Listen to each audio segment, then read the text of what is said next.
Hello function, hello बच्चों। कुछ ज़्यादा ही पढ़ लिया मैंने। हम तुमने कहा था कि मैम रिटर्न वाला कॉन्सेप्ट एक बार ज़रा समझा दो, तो उसी को ज़रा फिर से समझ लेते हैं और with the help of camera.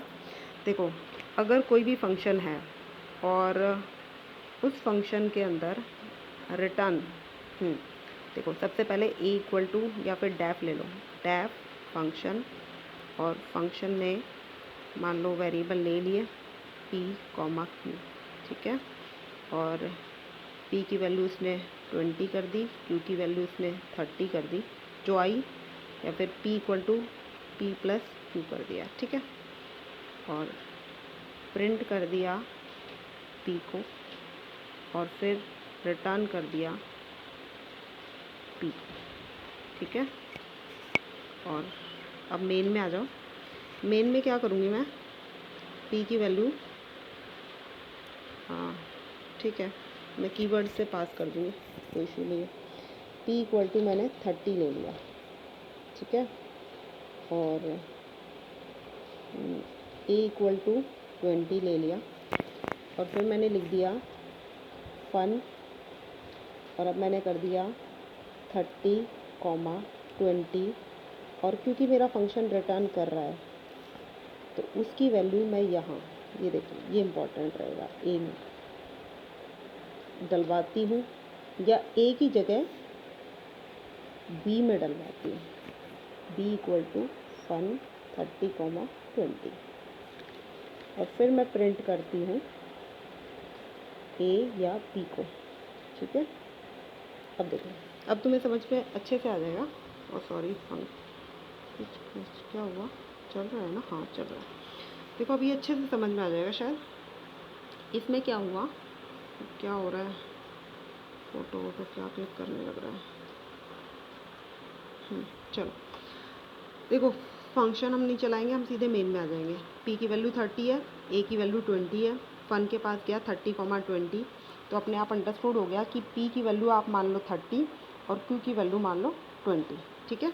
और मैं यहाँ पे चाहे तो p a भी कर सकती थी, ठीक है। अगर मैं यहाँ पे लिखती कि मतलब इसी लाइन को मैं a equal to fun p और अकेला p पास कर दूँ तो भी चलेगा, सब चलेगा, ठीक है। तो ज़रा कन्फ्यूजन को ख़त्म करते हैं, ठीक है।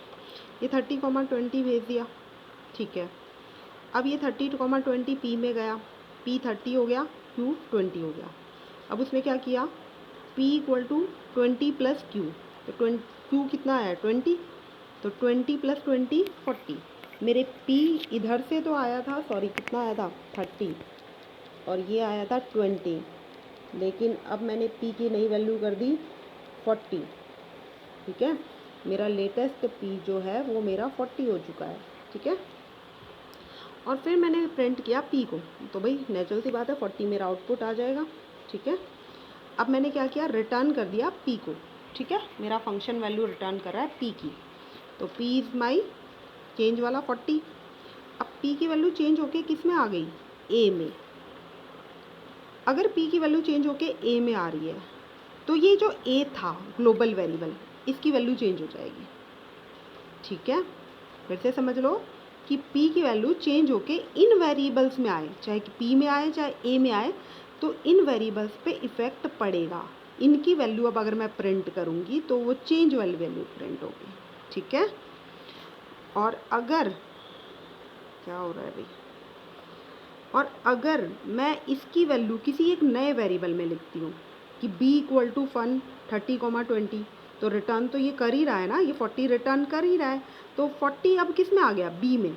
तो b कैसा है, एक नया वेरिएबल है, तो यानी कि a और b की, p और a की जो वैल्यू है वो तो बनी रहेगी, और एक नया वेरिएबल b भी आ गया, और b की वैल्यू का इन ग्लोबल वेरिएबल्स पे कोई इफेक्ट नहीं पड़ेगा, ठीक है। तो अब अगर मैं प्रिंट करती हूँ a को तो प्रिंट हो जाएगा 20, और अगर मैं प्रिंट करती हूँ 40 को, सॉरी b को, तो b की वैल्यू मुझे पता है कि यहाँ से 40 आई थी, तो b की वैल्यू 40 हो गई। तो इन वेरिएबल्स पे इफ़ेक्ट पड़ेगा। तो जैसे वो एक अभी आउटपुट वाला आपने क्वेरी में पूछा था, उसमें क्या हो रहा था, उसमें एक बार तो आया तो किसी नए वेरिएबल में गया, तो किसी नए वेरिएबल में जाने की वजह से उस नए वेरिएबल पे कोई इफेक्ट नहीं पड़ा, क्योंकि प्रिंट तो हम उन ग्लोबल को कर रहे थे। जैसे मैं यहाँ पे मान लो पी और ए को करूँ तो कोई इफेक्ट नहीं पड़ेगा। लेकिन अगर मैं ऐसा कुछ किया, उसने दूसरी और तीसरी बार क्या किया कि इन वेरिएबल्स पे इफेक्ट डाला, एक बार p इक्वल टू कर दिया और एक बार a इक्वल टू कर दिया, तो अब इनकी वैल्यू चेंज हो गई। तो यानी कि अब अगर मैं a को प्रिंट कर रही हूँ, ये नहीं मानती और ये प्रिंट कर रही हूँ, तो अब मुझे a की चेंज वैल्यू मिलेगी, और जाएगी तो भी चेंज वाली ही वैल्यू जाएगी। फिर से सुन लो कि अब यहाँ पे a की वैल्यू चेंज हो जाएगी, और a की वैल्यू अगर जाएगी तो चेंज वाली वैल्यू जाएगी, और जो पुरानी वैल्यू थी, a की पुरानी वैल्यू कितनी थी 20, a की नई वैल्यू कितनी होगी 40।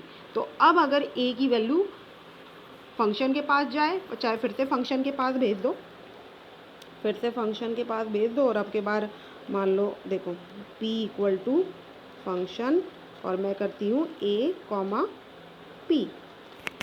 तो अब ये क्या करेगा, अब a की वैल्यू कितनी हो चुकी है इस लाइन की वजह से 40, तो अब यहाँ से क्या जाएगा 40 जाएगा। क्या हो रहा है भाई इसको, तो a की वैल्यू 40 जाएगी और p की वैल्यू 30 जाएगी। यहाँ कुछ भी चेंज होगा, रिटर्न करेगा, रिटर्न किसको कर रहा है p को, तो p को रिटर्न कर रहा है, तो p की ये 30 वैल्यू थी ये ख़त्म हो जाएगी, और जो p की नई वैल्यू आएगी वो आ जाएगी।